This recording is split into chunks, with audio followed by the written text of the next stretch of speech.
E depois que saiu essa notícia, a nação rubro-negra vai ficar muito feliz. A nação rubro-negra vai ser reconhecida simbolicamente na ONU.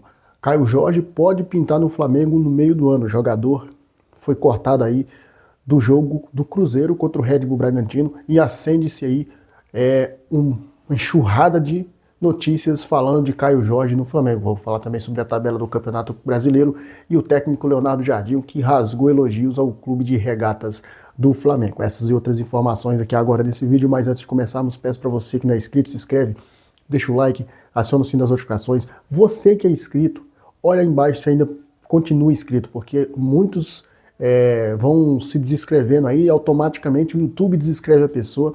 Às vezes a pessoa não sabe, está assistindo o vídeo ali e não é inscrito. Então se inscreve, dá aquela moral pra gente e vamos, que tem muita notícia do nosso Mengão para vocês aqui. Bem, nação, dia de segunda-feira, todo mundo feliz, mais uma vitória do Flamengo na conta aí, no Fla-Flu, né? O Fluminense, que é o adversário aí que nos últimos anos tem complicado muito a vida do Flamengo.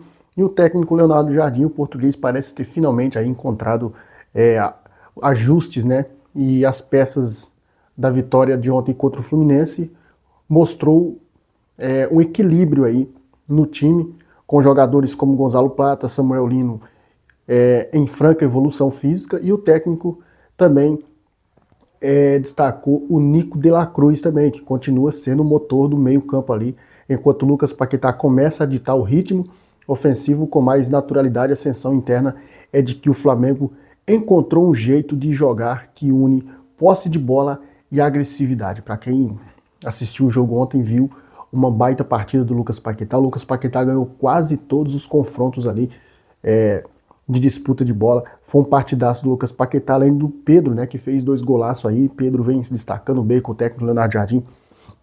A evolução do Pedro com o Jardim também chama muita atenção.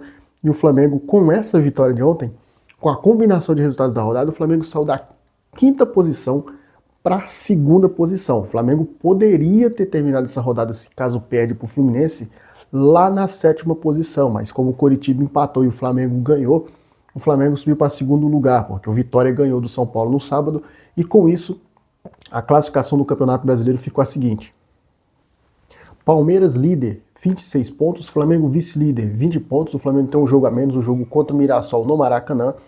O São Paulo tem 20 pontos, o Fluminense tem 20 pontos, o Bahia tem 20 pontos e o Atlético Paranaense tem 19 pontos na 6ª posição.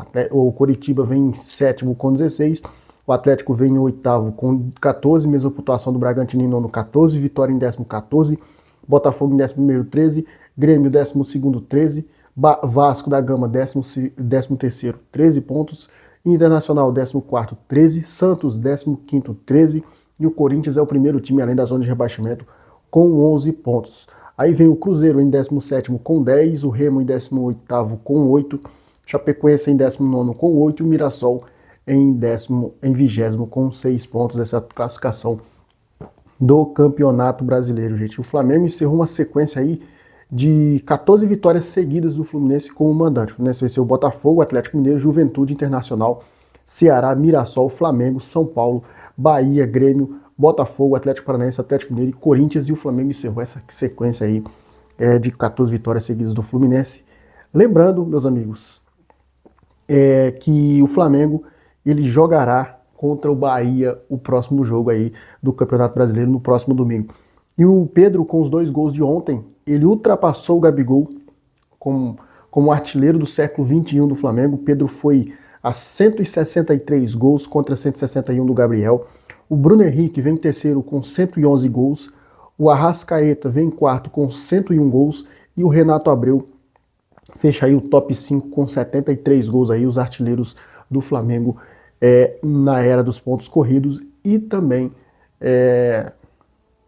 do século 21 da nação. Agora vamos falar sobre uma notícia excelente aí, comemora a nação rubro-negra vai comemorar. Isso porque o Flamengo será reconhecido aí como nação cultural pela ONU hoje, tá? O Zico, ele irá presenciar, o Zico será peça, né, presente aí na grande reconhecimento aí da nação rubro-negra. O Zico que fez essa campanha aí, lançou e o Flamengo realmente, graças a Deus, vai ser reconhecido aí, né, gente? E nada do que a gente ficar feliz, né? O patrimônio cultural do mundo aí, que é a ONU, né?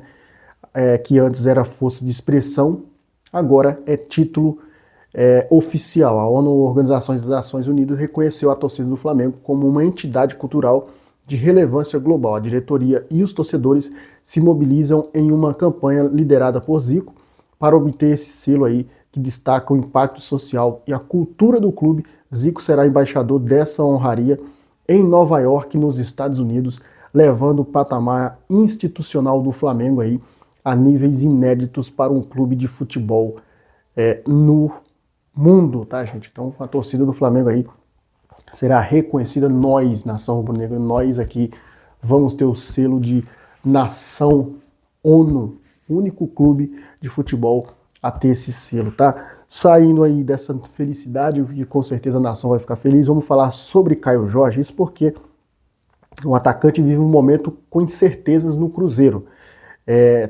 Tendo sido cortado por questões físicas, a comissão técnica, né, e os médicos do Cruzeiro, eles cortaram o jogador da partida, e com a nova regra que permite que um jogador troque de clube no Brasileirão, mesmo tendo disputado até 11 jogos, antes do limite era 7, né, agora são 11, o Flamengo monitora a situação. Se ele não atingir as 12 partidas até a abertura da janela em julho, o período da Copa do Mundo, o Flamengo pode tentar uma investida com valores mais acessíveis do que os 30 milhões de euros ventilados anteriormente. Aproveitando que o jogador não vive sua melhor fase no Cruzeiro, e com a chegada do técnico Leonardo Jardim, o jogador continua perdendo espaço, porque o Neiser Villarreal está jogando bem, o Arroyo está jogando bem, e isso faz com que o Caio Jorge hoje seja banco no Cruzeiro, tá? Ele ficou de fora dessa partida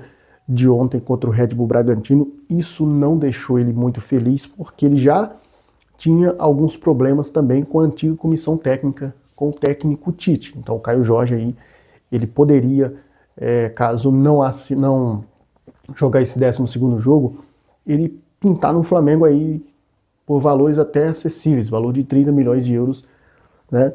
Seria um valor muito bom. O Flamengo chegou a oferecer 35 milhões de euros ao Cruzeiro, quase 40 milhões por ele, mas o Pedrinho BH bateu o pé e queria 50 milhões de euros, né, gente? Então vamos esperar para aguardar para ver o que vai acontecer, né? Vamos ver o que vai acontecer aí. E José Boto, gente, aproveitando aí, já deu na lata da dona Leila Pereira. O José Boto engoliu a Leila Pereira, para falar a verdade, depois da nota oficial do Palmeiras, com indignação na CBF. E é aquela coisa, né? Toda vez que o Flamengo e o Fluminense eles vão jogar,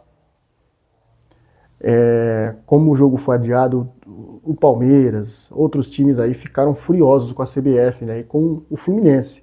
Só que aí o José Boto, diretor do Flamengo, falou a seguinte frase: há clubes chorões profissionais. O dirigente subiu o tom ao comentar a repercussão da mudança no clássico, alfinetou a outros que ficam admirados por falarem sobre algo que não lhes diz respeito. Essa aí é uma das críticas do José Boto, né? Sabemos que há clubes profissionais chorões, outros ficam admirados por falarem algo que não lhe diz respeito.